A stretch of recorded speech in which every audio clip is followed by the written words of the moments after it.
जय हिंद किसान साथियों, नमस्कार। मैं आपका स्वागत करता हूं अपने यूट्यूब चैनल वीएन फार्म में।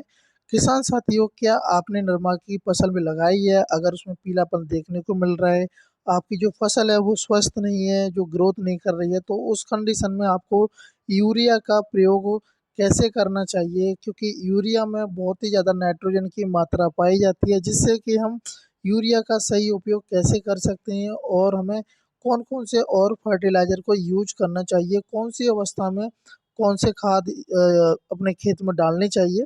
साथ ही में किसान साथी, इस वीडियो के माध्यम से आप देख रहे हैं कि नरमा जो कि अब स्वस्थ है, क्योंकि बारिश का मौसम चल रहा है, तो अच्छी खासी फसलें अभी स्टार्टिंग में हो गई है। साथ ही में किसान साथियों, और भी जो एनपीके के जो फर्टिलाइज़र आते हैं, घुलनशील होते हैं, उनका भी आप अपनी फसल में यूज कर सकते हैं।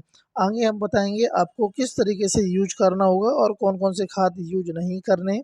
साथ ही में किसान साथियों, मैं आपसे निवेदन करना चाहूँगा, चैनल पर अगर पहली बार है, चैनल को सब्सक्राइब करें और घंटी वाले बटन को जरूर दबा दें।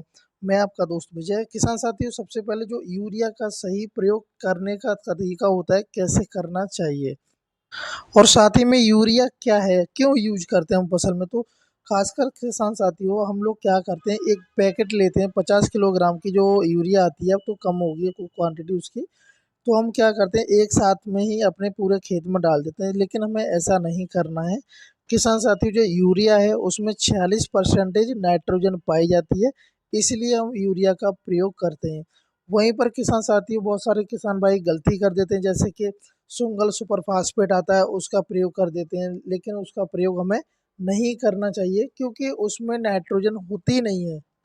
और नरमा की फसल को नाइट्रोजन चाहिए चाहिए, उसका जो पोषक तत्व है, जो कि उसको नाइट्रोजन से ही उसकी बढ़ती है। साथ ही में जैसे कि हम लोग यूरिया की जगह अगर डीएपी यूज करते हैं तो कर सकते हैं। साथ ही में कोई सा भी आप एनपीके यूज कर सकते हैं, जैसे कि एनपीके 19-19-19 आता है, उसको आप यूज कर सकते हैं। एनपीके 20-20-20 आता है, और इन एनपीके 12-32-16 आता है, उसको आप यूज कर सकते हैं।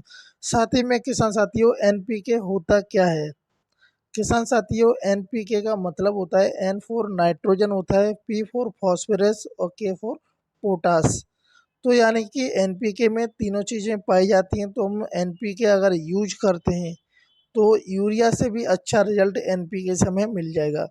साथ ही में किसान साथियों, आप अगर जैसे कि आपकी फसल छोटी अवस्था है, 1-2 महीने की हुई है, तो उस समय आपको यूरिया अगर यूज करना चाहते हैं तो कोई सा भी यूरिया यूज कर सकते हैं। अगर आपकी फसल के पत्ते चौड़े हो गए तो उस कंडीशन में आपको जो दानेदार छोटे दानों का जो यूरिया आता है, वो अपने खेत में बिल्कुल भी यूज नहीं करना है।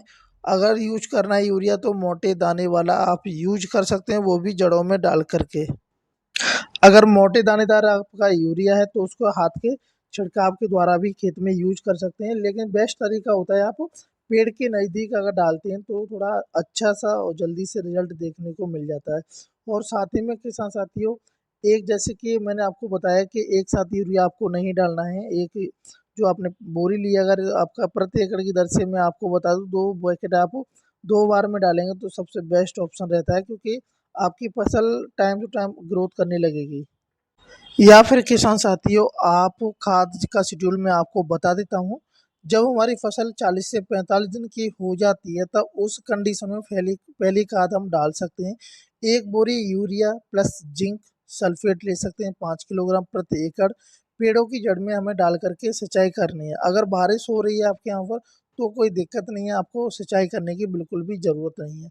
सेकंड, हम खाद जब लगाएंगे, हमारी फसल 65 से 70 दिन की हो जाती है, तो उसमें 30 से 35 kilogram urea, super phosphate 50 kilogram और सागर का की दानेदार जो 8 किलोग्राम आप ले सकते हैं, और तीनों को मिक्स करके जड़ों के पास में आपको डाल देना है। उसके बाद आप फसल को देखना, अच्छा आपको रिजल्ट देखने को मिल जाएगा। साथ ही में किसान साथी, जैसे कि अगर हमारी फसल 90 से 120 दिन की हो जाती है, तो उस कंडीशन में हम 5 किलोग्राम मैग्नीशियम ले सकते हैं, और एनपीके 05234 ले सकते हैं 4 kilogram, micro nutrient fertiliser 5 kilogram ले सकते हैं, और उसे सिंचाई की अवस्था में हमें उसका डाल देना है पेड़ों के पास में, या स्प्रे भी हम कर सकते हैं। साथ ही में कुछ जैसे कि अगर आपको रोग देखने को मिल रहे हैं, तो उस समय आपको जो स्प्रे करने की जो ज़रूरत पड़ेगी, वो कौन कौन से आप कर सकते हैं।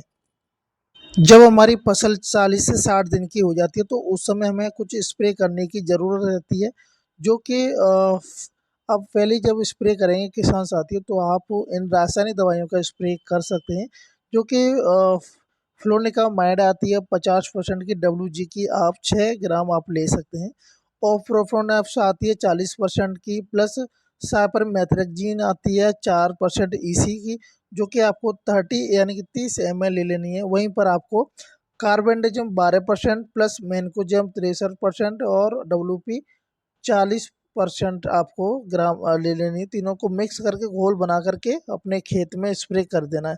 सेकंड स्प्रे आपको जैसे कि कर सकते हैं, आपकी जैसे कि फसल आपकी अगर 80-90 दिन की होगी उससे उस टाइम कर सकते हैं आप डाईफेंथ्रोन ले सकते हैं 25% प्लस पायरीप्रॉक्सी ले सकते हैं, fan S percent 5% S F आती है जो कि 35 ले सकते हैं। वहीं पर किसान साथियों थायोफ्रेनेट ले सकते हैं, और मेथाइल 70% डब्ल्यूपी की ले सकते हैं 40 ग्राम। मैनको क्रोटोपास आता है 36% का, जो कि आप 30 ml ले सकते हैं। इन तीनों को अच्छी तरह मिक्स करेंगे, फिर उसके बाद अपने खेत में नरमा में स्प्रे कर देना है। जब हमारी फसल 100 से 120 दिन की हो जाती है तो उस समय हमें जो स्प्रे करनी है किसान साथियों, स्पाइनोसैड आती है 45% की, SC 70 ml। वहीं पर